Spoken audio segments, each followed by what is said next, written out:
L'un des endroits qu'elle a choisi pour trouver refuge, c'est tout simplement l'hôpital Shifa, le plus grand hôpital de l'enclave palestinienne. C'est le seul endroit où ces personnes disent se sentir en sécurité. J'ai assisté à des scènes dramatiques dans cette institution médicale avec des soignants qui sortent pour dire à ces gens que cet hôpital n'est absolument pas censé être un lieu de refuge, qu'il est là pour traiter les blessés qui arrivent par dizaines, par centaines et qu'il ne peut pas servir de centre d'accueil d'urgence. Des bus sont donc acheminés vers cet endroit en espérant y faire monter ces personnes pour qu'elles puissent être amenées justement vers les centres d'accueil d'urgence déployés, ouverts par les Nations Unies. Mais beaucoup des gens qui sont arrivés sans rien, parfois pieds nus avec simplement leurs enfants dans les bras, sont tellement traumatisés qu'elles ne veulent pas monter à bord de ces bus et qu'elles disent, qu'elles insistent, qu'elles vont rester là, qu'elles vont dormir dehors s'il le faut et qu'elles vont essayer d'occuper cet espace où encore une fois elles se sentent en sécurité. Elles sortent de scènes complètement dramatiques, horribles. Elles nous décrivent des rues tout simplement jonchées de cadavres après un intense pilonnage par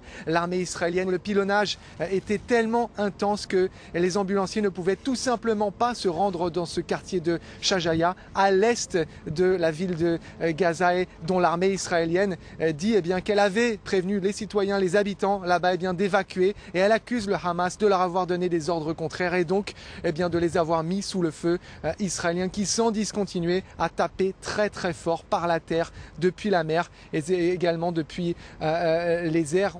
Et les choses se compliquent, il y a des pertes de part et d'autre. Oui, effectivement, c'est bien là la preuve qu'il y a des combats intenses, féroces entre les militants palestiniens et l'armée israélienne. Il y a des pertes du côté palestinien, mais aussi dans les rangs de Tsahal. Vous savez que Tsahal, bien évidemment, bénéficie de l'avantage technologique, de la supériorité militaire. C'est une des plus grandes armées du monde. En revanche, du côté palestinien, l'élément qui est utilisé et de manière assez efficace jusqu'ici, apparemment, c'est l'élément de surprise avec des combattants qui sortent de tunnels qu'ils ont creusés sous terre et qui apparaissent avec les armes en main et qui tirent sur les soldats, des missiles anti-tanks, de l'arme automatique, en faisant des morts, des blessés du côté israélien. Les combats sont donc en train de s'intensifier là-bas et force est de constater que les militants islamistes, ceux du Hamas, les brigades Ezzedine el-Qassam, c'est la branche armée du Hamas, mais aussi ceux du djihad islamique et des autres factions, sont toujours dans une logique offensive et non pas défensive. Ils attaquent, ils essayent de repousser, d'attaquer loin dans les lignes israéliennes, et ce alors que l'armée israélienne est précisément en train d'accroître son opération.